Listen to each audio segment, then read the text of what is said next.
Hello my dear students, welcome to Learner's World. In this video, I talk about the feminist novelist from a literature of their own, written by Elaine Showalter, Part 4. The female crusaders against male wives were often fanatical. ഇവിടെ നമ്മുടെ Ellen ഷോവാൾട്ട് പറയുന്നത് അതായത് പുരുഷ തിന്മകൾക്കെതിരായ സ്ത്രീ പ്രവർത്തകർ പലപ്പോഴും മതഭ്രാന്തന്മാരെ പോലെയാണ് പ്രവർത്തിച്ചത് എന്നാണ് പറയുന്നത്. The opposed the gross and hoggish habit of men who simply consider the female sex drive as a desire for maternity, taking away all other things connected with it. അപ്പോൾ ഇവിടെ ഈ സ്ത്രീകളുടെ ലൈംഗികതയുമായി അതായത് സ്ത്രീകളുടെ ലൈംഗികാസക്തി എന്ന് പറയുന്നത് അവർക്ക് അമ്മയാകാനുള്ള അവരുടെ മോഹം കൊണ്ട് മാത്രമാണെന്നും അതുപോലെ ലൈംഗികതയുമായി ബന്ധപ്പെട്ട മറ്റു കാര്യങ്ങൾ അവരാഗ്രഹിക്കുന്നില്ല എന്നുമുള്ള പുരുഷന്മാരുടെ ചിന്താഗതിയൊക്കെ ഈ സ്ത്രീകൾ എതിർത്തു എന്നാണ് പറയുന്നത്. The women of those times were frightened by a sensational series called The Maiden Tribute of Modern Babylon by W. T. Stead. അപ്പോൾ W.T. Stead എഴുതിയ The Maiden Tribute of Modern Babylon എന്ന സീരീസ് അന്നത്തെ സ്ത്രീകളെ ഭയങ്കരമായിട്ട് പേടിപ്പിച്ച ഒരു കാര്യമായിരുന്നു എന്നാണ് പറയുന്നത്. It came in the Pall Mall Gazette. അപ്പോൾ ഈ ഒരു സീരീസ് പബ്ലിഷ് ചെയ്തിട്ടുള്ളത് പോൾമോൾ ഗസറ്റിലാണ് എന്നാണ് പറയുന്നത്. It talked about child prostitution in London. It discussed the male taste for virgins, whips and rape. അപ്പോൾ ഈ ഒരു സീരീസിൽ പറയുന്നത് ശൈശവ വേശ്യാവൃത്തിയെ പറ്റിയായിരുന്നു ഈ ഒരു സീരീസിൽ പറയുന്നത്. അതുപോലെ വിർജിൻ കന്യകമാരോടുള്ള പുരുഷന്മാരുടെ ആസക്തി, അതുപോലെ ചാട്ടകളുടെ ഉപയോഗം, റേപ്പുകൾ ഒക്കെയാണ് ഇതിൽ ഇൻക്ലൂഡഡ് ആയിട്ടുണ്ടായിരുന്നത് എന്നാണ് പറയുന്നത്. The unresolved murder orgies of Jack the Ripper in 1885 nourished female paranoia. അപ്പോൾ 1885 ജാക്ക് ദ റിപ്പർ എന്നയാളുടെ തെളിയിക്കപ്പെടാത്ത കൊലപാതക ശൃംഖലകൾ അന്നത്തെ സ്ത്രീകളെ ഭയപ്പെടുത്തിയിരുന്നു എന്നാണ് പറയുന്നത്. It was suggested that the Ripper was a doctor and syphilitic and he was taking revenge on women because they carried the disease.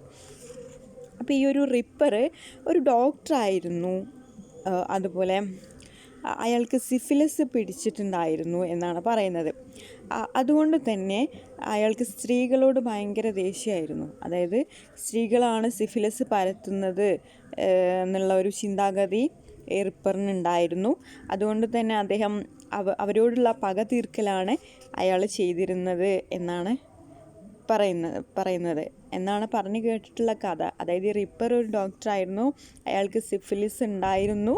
അപ്പോൾ അയാൾക്ക് സിഫിലിസ് വരാൻ കാരണം സ്ത്രീകളാണ് ഈ സിഫിലിസ് പരത്തുന്നത് എന്നുള്ള ഒരു ചിന്താഗതി ഇയാൾക്കുണ്ടായിരുന്നു. അതുകൊണ്ട് തന്നെ ഇയാൾ എന്ത് ചെയ്തിരുന്നു, അതായത് ഇയാൾ ഈ ഒരു സ്ത്രീകളോട് ഭയങ്കര ദേഷ്യമായിരുന്നു, അങ്ങനെ അയാൾ പ്രതികാരമൊക്കെ ചെയ്തിരുന്നു എന്നുള്ള കഥകളൊക്കെ പ്രചാരത്തിലുണ്ട് എന്നാണ് പറയുന്നത്. He dissected the sex organs of the was he killed and laid them out for the police. അപ്പോൾ അയാൾ വധിച്ച വേശ്യകളുടെ സെക്സ് ഓർഗൻസ് കീറി മുറിച്ചിട്ട് പോലീസിന് കാണത്തക്ക വിധത്തിൽ നിരത്തി വെക്കുമായിരുന്നു എന്ന് പറയുന്നുണ്ട്. We must know that the fear of venereal disease was a powerful factor in sexual attitudes. Syphilis was a disease that caused disfigurement. അപ്പോൾ ഈ ഒരു സെക്ഷുവൽ ഡിസീസസിനോടുള്ള ഭയം ഈ സ്ത്രീകൾക്ക് എന്തിനോടുണ്ടായി, ലൈംഗികതയോടും ഉണ്ടായി എന്നാണ് പറയുന്നത്. അപ്പോൾ ഈ ലൈംഗിക രോഗങ്ങളോടുള്ള ഭയം ലൈംഗികതയോടുള്ള ജനങ്ങളുടെ ആശയങ്ങളിലൊക്കെ മാറ്റങ്ങൾ ഉണ്ടാക്കാൻ ശ്രമിച്ചിട്ടുണ്ട് എന്ന് പറയുന്നുണ്ട്. അതുപോലെ ശാരീരിക വൈകൃതങ്ങൾക്ക് കാരണമാകുന്ന അസുഖമാണ് സിഫിലിസ് എന്ന് പറയുന്നത്. സിഫിലിസ് ഒരു സെക്ഷുവലി സ്പ്രെഡ് ചെയ്യുന്ന ഒരു ഡിസീസാണ് syphilis. The most fearful thing about it was that it was hereditary and it came from syphilitic fathers. Medical experts confirmed that it was transmitted to innocent wives and children. അപ്പോൾ അതിലേറ്റവും ഭയപ്പെടുത്തുന്ന ഒരു കാര്യം എന്ന് പറയുന്നത് അതൊരു പാരമ്പര്യ രോഗമാണെന്നുള്ളതാണ് ആളുകളെ കൂടുതൽ ഭയപ്പെടുത്തിയിട്ടുള്ളത്. അതായത് പിതാക്കളിൽ നിന്ന് കുട്ടികളിലേക്ക് ഈ ഒരു സിഫിലിസ് പകരുന്നുണ്ട്. അപ്പോൾ ഈ മെഡിക്കൽ വിദഗ്ധരുടെ അഭിപ്രായപ്രകാരം പുരുഷന്മാരിൽ നിന്നും ഈ രോഗം അവരുടെ ഭാര്യമാരിലേക്കും കുട്ടികളിലേക്കൊക്കെ പകരുന്നുണ്ട് എന്നാണ് പറയുന്നത്. Thus, it was with the sense that future generations were endangered that women took up the battle to change and elevate the sexual morality of men. അതുകൊണ്ട് തന്നെ നമ്മളുടെ ഭാവി തലമുറയെ സംരക്ഷിക്കണം എന്ന ബോധ്യത്തോടെ സ്ത്രീകൾ പുരുഷ ലൈംഗികതയ്ക്കെതിരായ യുദ്ധമുഖം തുറന്നത് എന്നാണ് പറയുന്നത്. They were going to administer maternal love to the world and thus the home became for them a mighty fortress. അപ്പോൾ ഈ സ്ത്രീകൾ ലോകത്തിന് മാതൃസ്നേഹം പ്രദാനം ചെയ്യുകയും അങ്ങനെ കുടുംബം ഒരു ശക്തിയായ കോട്ടയായി മാറുകയും ചെയ്യുന്നുണ്ട് എന്നാണ് പറയുന്നത്. Moderate writers like Monacide hoped that men and women would liberate themselves together. അപ്പോൾ കുറച്ച് മോഡറേറ്റ് റൈറ്റേഴ്സ്, അതായത് മിതവാദികളായ മോണക്കൈഡ് പോലെയുള്ള എഴുത്തുകാരികൾ സ്ത്രീയും പുരുഷനും ഒരുമിച്ച് തങ്ങളെ തന്നെ തിന്മകളിൽ നിന്ന് മോചിപ്പിക്കുമെന്നാണ് സങ്കല്പിച്ചത് എന്നാണ് പറയുന്നത്.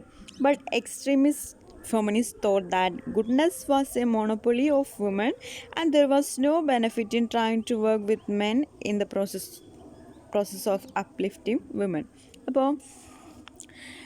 പക്ഷെ തീവ്രവാദി എഴുത്തുകാരികൾ, എക്സ്ട്രീമിസ്റ്റ് ഫെമിനിസ്റ്റ്, അതായത് നന്മ സ്ത്രീകളുടെ മാത്രം ഗുണമാണെന്നും സ്ത്രീകളെ ഉയർത്തുന്നതിൽ പുരുഷന്മാരെ കൂട്ടുപിടിക്കുന്നതിൽ യാതൊരു ഗുണവുമില്ലെന്ന് സമർത്ഥിക്കാൻ ശ്രമിച്ചിട്ടുണ്ടായിരുന്നു എന്നാണ് പറയുന്നത്. Vernally told an acquaintance, woman's love is so essentially maternal that it would be tedious to enumerate possible deviations from this basic character. Man's love is threefold: acquisitive, possessive and benevolent. അപ്പോൾ വേണല്ലി തൻ്റെ ഒരു acquaintance എന്ന് പറഞ്ഞാൽ ഒരു പരിചയക്കാരിയോട് പറഞ്ഞു, ഒരു സ്ത്രീയുടെ സ്നേഹം പ്രധാനമായും മാതൃസ്നേഹമാണ്.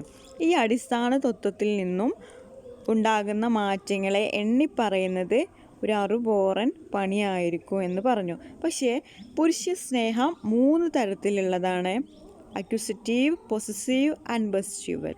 അതായത് സ്വന്തമാക്കുക, അവകാശം സ്ഥാപിച്ചെടുക്കുക, മൃഗീയത പ്രദർശിപ്പിക്കുക.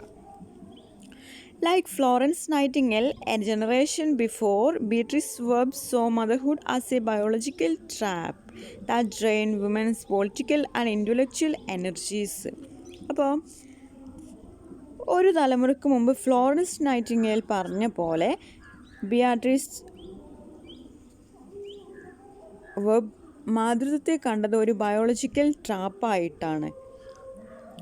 അതായത് ഈ കെണിയിൽപ്പെട്ട് സ്ത്രീകളുടെ രാഷ്ട്രീയപരമായതും ബൗദ്ധികവുമായിട്ടുള്ള ശക്തികളൊക്കെ ചോർന്നു പോകുന്നുണ്ട് എന്ന് പറയുന്നുണ്ട്. In 1887, she wrote in her diary, "It will be needful for women with strong natures to remain celibate so that the special force of womanhood, motherly feeling, may be forced into public work." അപ്പോൾ 1887 തൻ്റെ ഡയറിയിൽ അവളിങ്ങനെ എഴുതിയിട്ടുണ്ടായിരുന്നു, അതായത് സ്ത്രീകൾ തങ്ങളുടെ ശക്തിയുള്ള സ്വഭാവം നിലനിർത്തണമെങ്കിൽ ബ്രഹ്മചാരികളായിരിക്കേണ്ടതുണ്ട്. അങ്ങനെ വരുമ്പോൾ അവരുടെ പ്രത്യേക ശക്തിയായ മാതൃവികാരത്തെ പല പൊതുകാര്യങ്ങളിലേക്കും തിരിച്ചുവിടാൻ സാധിക്കും എന്നുള്ള രീതിയിൽ അവൾ അവളുടെ ഡയറിയിൽ എഴുതിയിട്ടുണ്ടായിരുന്നു എന്നാണ് പറയുന്നത്.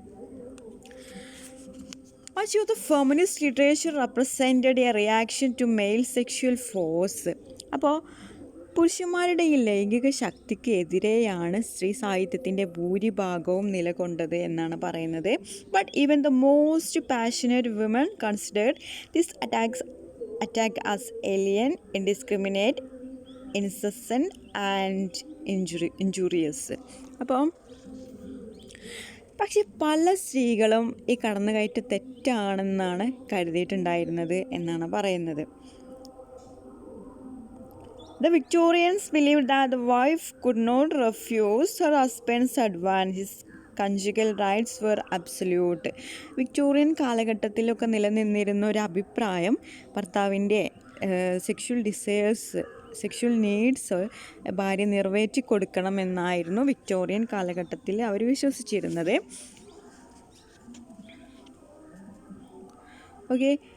In an interesting comment, George Egerton wrote, "Marriage became for many women a legal prostitution, a nightly degradation, a hateful yoke under which they age, mere bearers of children, conceived in a sense of duty, not love." അപ്പം George എഗർട്ടൺ ഒരു comment നടത്തിയിട്ടുണ്ട്. അദ്ദേഹം പറയുന്നത് ഒരു സ്ത്രീക്ക് വിവാഹം എന്ന് പറയുന്നത് നിയമപരമായിട്ടുള്ള ഒരു വേശ്യാവൃത്തിയാണെന്നാണ് പറയുന്നത്. Nightly is the keyword here. The regularity and frequency of men's sexual needs. Thus, the communion of the couple become drudgery for the women. അപ്പോൾ അതിലവൾ പ്രായമാകുകയും അവൾ കുട്ടികളുടെ മാതാവാകുകയൊക്കെ ചെയ്യുന്നുണ്ട്. അവൾ ഗർഭം ധരിക്കുന്നത് പലപ്പോഴും ഒരു കടമ നിറവേറ്റലാണ്, അല്ലാതെ സ്നേഹത്തിൽ കൂടെ ഉള്ളതല്ല എന്നുള്ള കാര്യങ്ങളൊക്കെ പറയുന്നുണ്ട്. The feminists wrote openly about their sexual attitudes without any fear. അതായത് ഫെമിനിസ്റ്റുകൾ ഒരു ഭയവും ഇല്ലാതെ അവരുടെ ഈ ഒരു സെക്ഷുവൽ വ്യൂ പോയിൻറ്റിനെ കുറിച്ചിട്ട് അവർ തുറന്ന് എഴുതിയിട്ടുണ്ട് എന്നാണ് പറയുന്നത്. Flora Annie steel on the first page of her autobiography title the garden of fidelity, published in 1929, attributed her lifelong frigidity to paternal influence. അപ്പോൾ ഫ്ലോറ ആനി സ്റ്റീൽ അവളുടെ ഒരു ഓട്ടോബയോഗ്രഫി ആത്മകഥയിലെ ആദ്യത്തെ പേജിൽ തന്നെ അവളുടെ ലൈംഗിക വിരസത മാതാപിതാക്കളുടെ സ്വാധീനം കൊണ്ട് വന്നതാണെന്ന് അവൾ തുറന്ന് എഴുതിയിട്ടുണ്ട് എന്നാണ് പറയുന്നത്. Dislike for the sensual side of life was a cherished quality of the Victorian age. അപ്പോൾ 1929 പ്രസിദ്ധീകരിച്ച ദ ഗാർഡൻ ഓഫ് ഫിഡലിറ്റി, അതായത് വിശ്വസ്തതയുടെ പൂന്തോട്ടം എന്നായിരുന്നു അവളുടെ ആത്മകഥയുടെ പേര്. വിക്ടോറിയൻ കാലഘട്ടത്തിൽ പ്രോത്സാഹിക്കപ്പെട്ടിട്ടുള്ള ഒരു ഗുണമായിരുന്നു ലൈംഗിക വിരക്തി എന്ന് പറയുന്നത്. I conclude here. Thank you for watching our video. If you are interested, please subscribe, comment, share, like. Thank you.